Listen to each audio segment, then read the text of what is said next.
You know, this film, and watching it, it's a very specific film about this family, the Reels family. But at the same time, it's almost a universal film, particularly when it comes to black folks in America. Talk a little bit about making this specific film, telling this family's story, yet still having it be a story that speaks to so many black and brown families all across the United States. Hi, everybody. I think, first of all, I would never have accepted to make this film if I didn't see a way to make it universal. I'm very reluctant to make film about a personal case or a small family going through some drama and then, and isolate them from, in fact, the structures that enable that drama to arrive. So in that particular story, I could see all the different layers about the Reels family story and how it's totally ingrained in the history of this country, the history of land, starting with the Pilgrim until today. And you can follow through that, through the Reels family, actually the whole, legal, historical, political structure of this country. The history of land, very often when we think about the folks who left Europe to come to America, we associate notions about how they were leaving injustice. But a lot of it had to do with the fact that there's no more land in England. The kings and the barons and all of those people had all the land. So a good deal of that migration was about land from 1619 on. And not only that, they brought even the concept of property. The concept of private property did not exist on this territory. The indigenous population, they never tell themselves that they own the land. That's a European concept.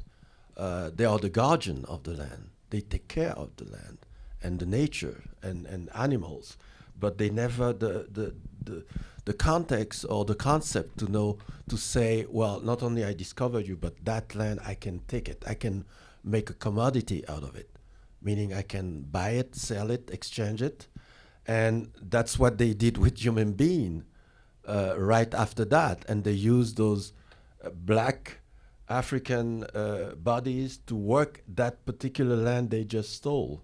So it's a very gruesome and but also fundamental story of this country, because everything have been built on that lie. To genocide, stealing of land, and forbidding big part of the population, or let's say the minority or the black, the indigenous, to have access to that land.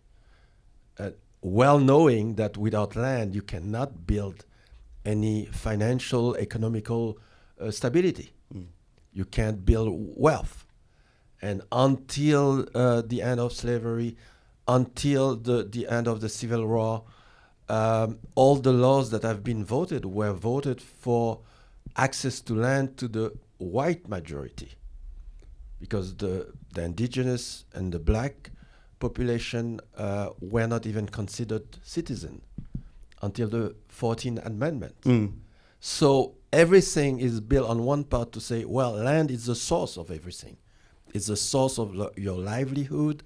It's the only way to have an economical independence, and you are deprived of it from the start, where then you create this crazy thing of taking yourself by the boots or holding, I forgot the expression. Pull yourself up by the boots. By the boots, which is, of course, stupidity. But that hides the whole part that, in fact, whatever we have today in terms of economical structure, that big part of the black community still live in poverty, that they don't have access to the best services, that the schools are run down, that a lot of majority of black men are or in prison. All this is the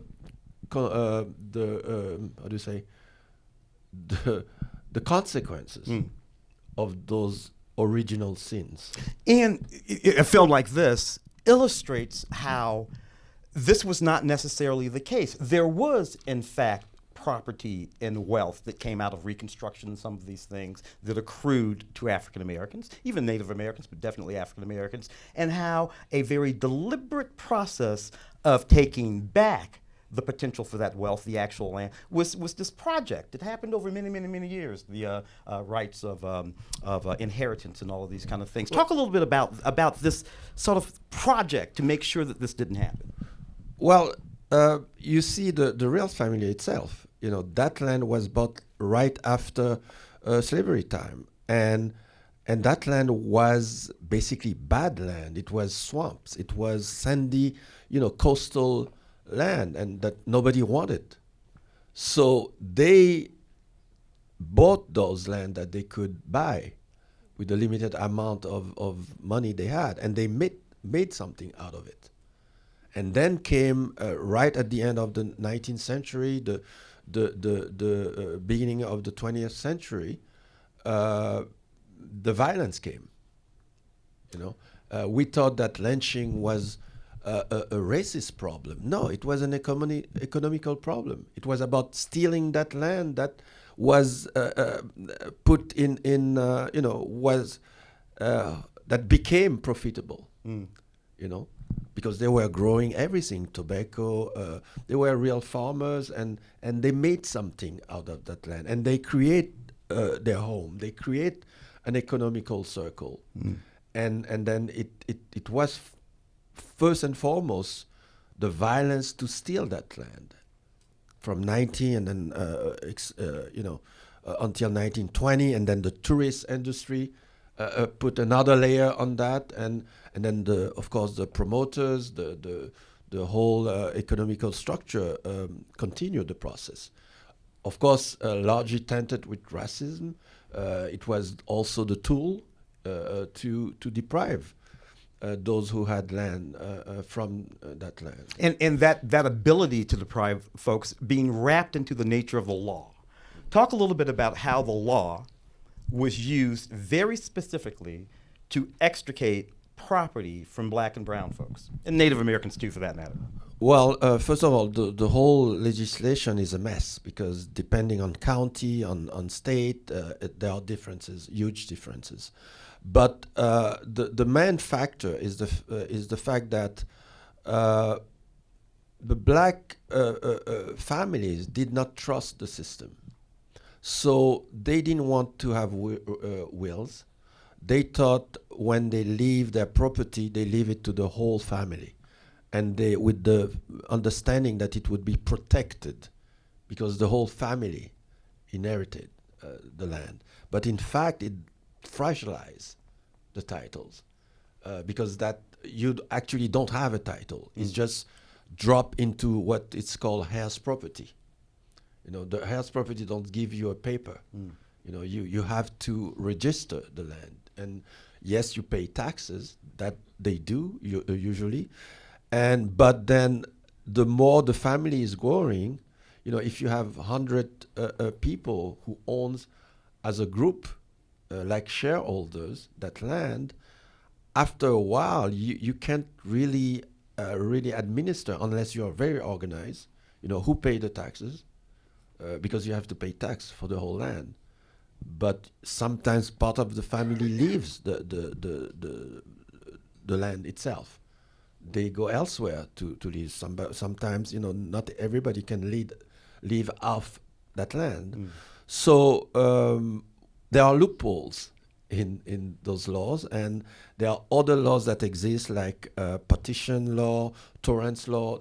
All those laws that enables people who know how to use them to deprive families from their property. Like in the Reels case, a cousin who had left Silver Dollar Road a long time ago never came back, and came back with a fraudulent deed, and went to court, and through the torrents law had access to, could ask for his part of the property, and could prove with fraudulent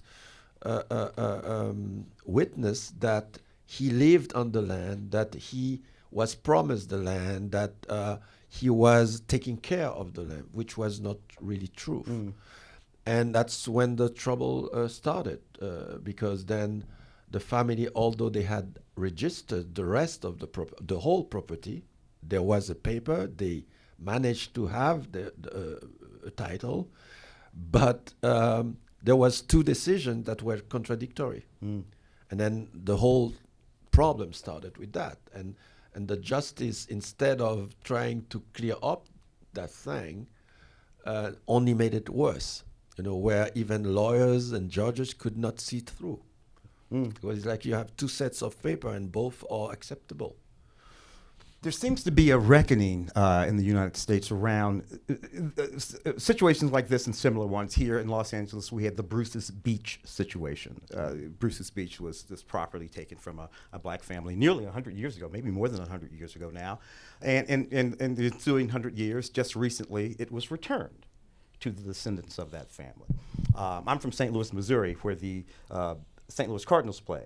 And the stadium where Busch Stadium is built was a lovely black community about 100 years ago. Here in Los Angeles, Dodger Stadium is built on what used to be a migrant Mexican community, and you can do this again and again and again across the United States. It's everywhere. In New York I think that's Madison Square Garden now, if I'm not mistaken.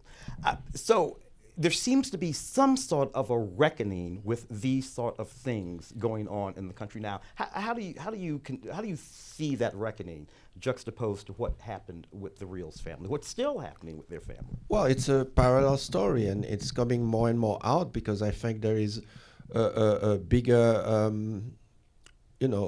conscience of that case. People know a little bit more their own history, and they are asking for clarification. They're asking to get property back, etc. And those are a long, legal process. And there are a lot of organizations working on that.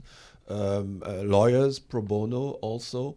And what people might not know, even there are laws to help people clear up property that are under heirs property.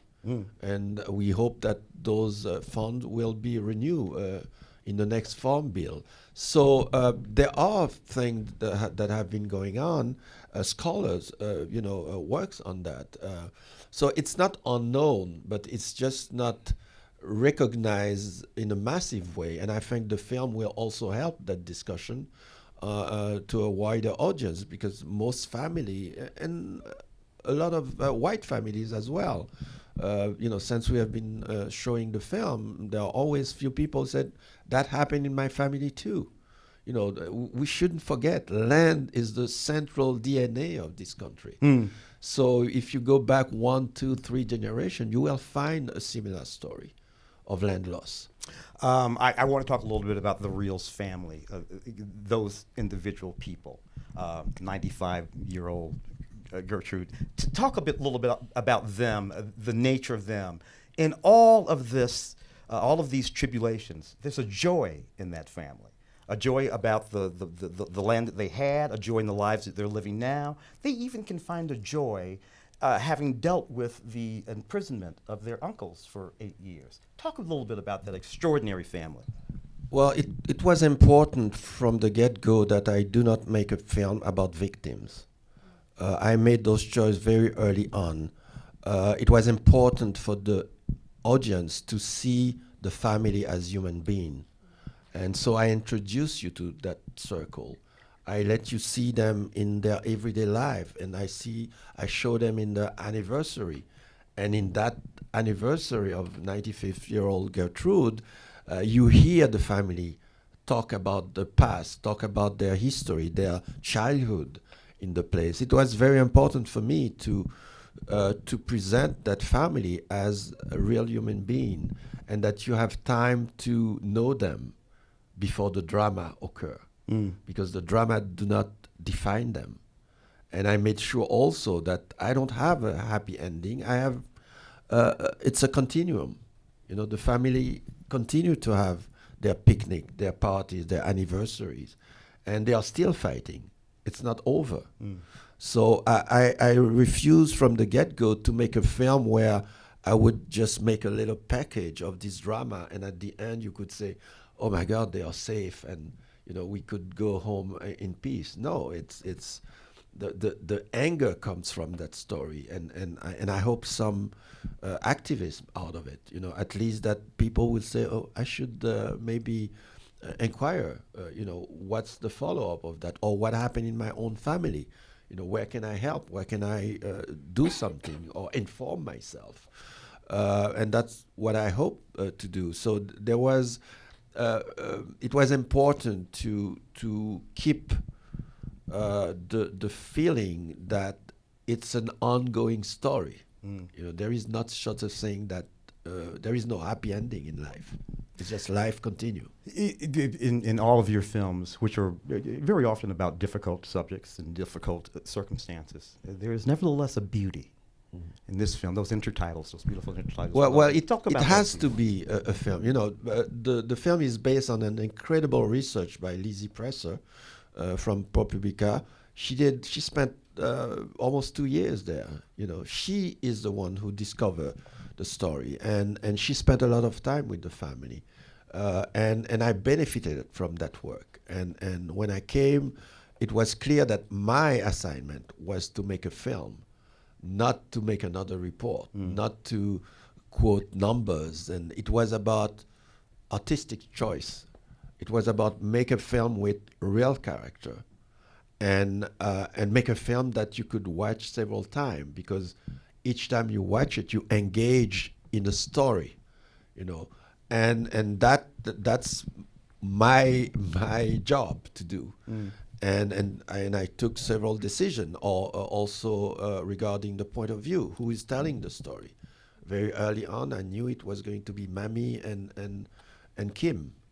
I knew the two brothers. I've met them. I spent time with them. I knew that they could not carry the story in a way that people would understand what happened. And Mamie was anyway the person holding the whole thing together. And so those decisions were important to finally make the film the way it was, and also the decision to leave out what we call the other side. I was not interested. If I had to do the research myself, I would have done it as well to know the whole story before I make those choices. But I already had all that. I had the numbers, I had the whole timeline, I knew everybody who were involved in that case, and then I knew I have an hour and a half to tell a story. I'm not going to waste it in the usual story of he said, she said. There are explanations. Of course, there are explanations why somebody decide to do that kind of thing.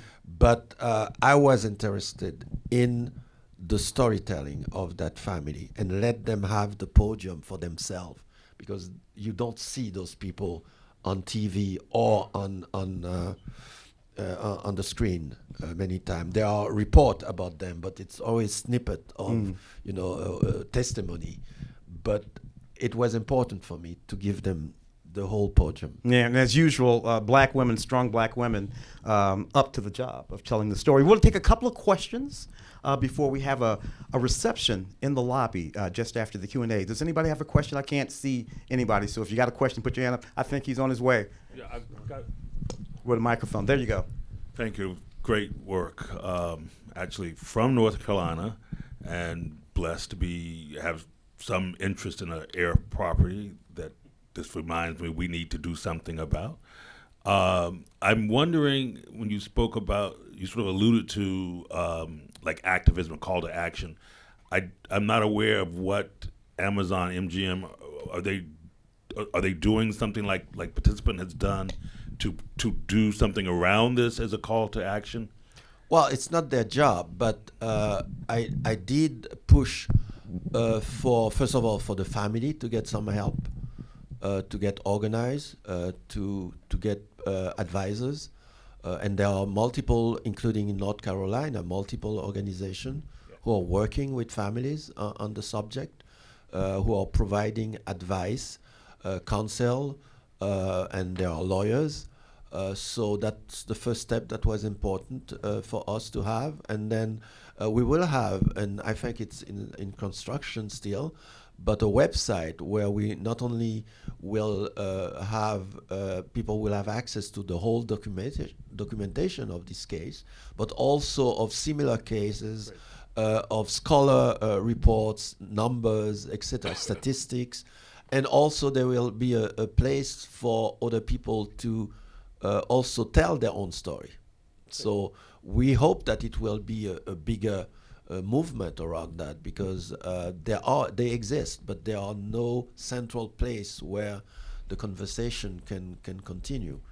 And there will be also a GoFund account to help the Reels family as well, because they still have to secure the rest of the property.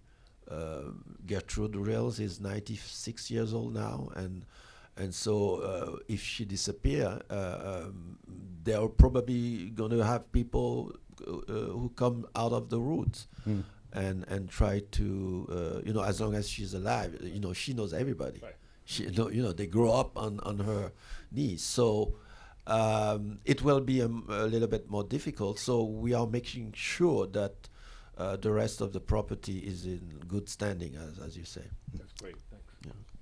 Is there another hand up out there I can't see with a quick question before we retire to the lobby for reception? I can't. If you are, I apologize. I can't see anything out there. But thank you all very much.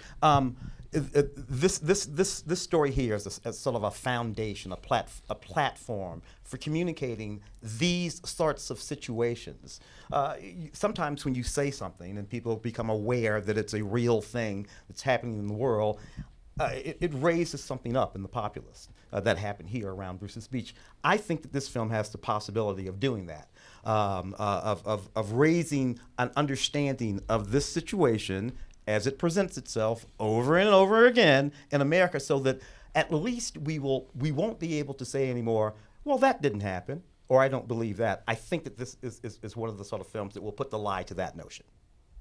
Well, I do hope so, and also it will help make the wider connection about not only this particular family, but also the structural bias from the start about who can possess land and how and when. It's a current problem. Even I think recently, white farmers have sued the government because they have decided to help black farmers who have been excluded from most of the program, partly because they never could have the necessary eligibility, how do you say? Eligibility. Mm-hmm. Eligibility, and the condition were not, they were not able to how to say, offer the condition that, were. And so there was a decision to help them, and white farmer and probably some lobby, because sometimes there are bigger landowner or bigger companies who are the ones who lead or pays the lobbyists to counter. And again, they are deprived of any sort of help. And what you should know that most farmer or white farmer always have access to subsidies, to when there is a catastrophe, when there is an economical problem, they get subsidies. There are multiple programs, but in most of those programs, it's always the weakest one who don't have access to them. And like, recently, the COVID subvention, it was the big companies who had the most out of those checks that were distributed, and a lot of people, they just also have no hope in the system that they don't even bother. Even when the check is they can have access to that shit. Yeah. The Farm Bill is So- constructed in a very specific way, and if you are not, if your farm isn't one that understands the way that's constructed, then something like the Farm Bill will not be of benefit Or to you. sometimes the papers you have are too weak to go through the system. You know, your title are not clear, and because traditionally blacks who own land don't trust the system. You know, but what they sometimes don't realize, sometimes by lack of information, that they put themselves even in a weaker situation. So there are a lot of organizations who are helping, who are educating farmers, landowners, and by the way, not only black, poor Americans in general, even some middle class, white middle class people also have lost land. You know, you see that in cities. Gentrification is another version of the same. So it's just capitalism advancing. You know, it's if you can make a profit out of other people means, you just do it. You find a way. You find a loophole. You put more money and lobbying, etc. and you'll get your way. Historical context is everything. Silver Dollar Road, everybody. Let's we have to go out to our. But you've been sitting there, please. Oh yeah, thank you so much. I was just really thinking about how the idea of what you were talking about with kings, queens, lords moving down the hierarchy of a country, and then that moving that hierarchy to other places. And I was born in Vietnam, where land was taken by the French, and the way my mother's side of the survived it is they aligned with the French, and my grandfather did the same thing, like took land from people who were already on it and said, "Oh, there's a deed now.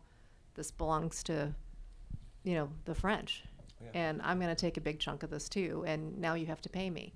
And just like how that sort of system aligning with this, the wealth that comes from aligning with this idea of kings and queens and trickling down and, and taking away community. And what I thought was so strong about this family is that they didn't destruct on each other, except for the person who came in, but that they kept their unity and community, and that to me is the opposite of that hierarchy, and that was for me the beauty of your film, was to show the strength of the love of this family fighting such a huge system of like beyond unfairness, from slavery down, again hierarchy, and then saying like, no, we're not gonna let you do that to us. Is incredibly powerful. That's much more than possessing land. It's their identity. When you have been somewhere, and I think most of you if you really think, you come from somewhere. It doesn't have to be Vietnam, but one generation back, 2 generations, you come from somewhere that you call home. And that concept is really so viscerally in you, and you see those 2 men. It's just the concept to leave that place doesn't make sense. They are in their 50s, 60s. They grew up, their mother and their grandmother grew up there. How are you going to explain to them that the law allows somebody else who, by the way, the actual owner never set foot on that piece of land? He bought it from the papers, he actually never visited. So it's totally absurd, and unfortunately that story goes on and on as long as we don't put a stop on it. All right. Thank you very much. Reception with some drinks out in the lobby.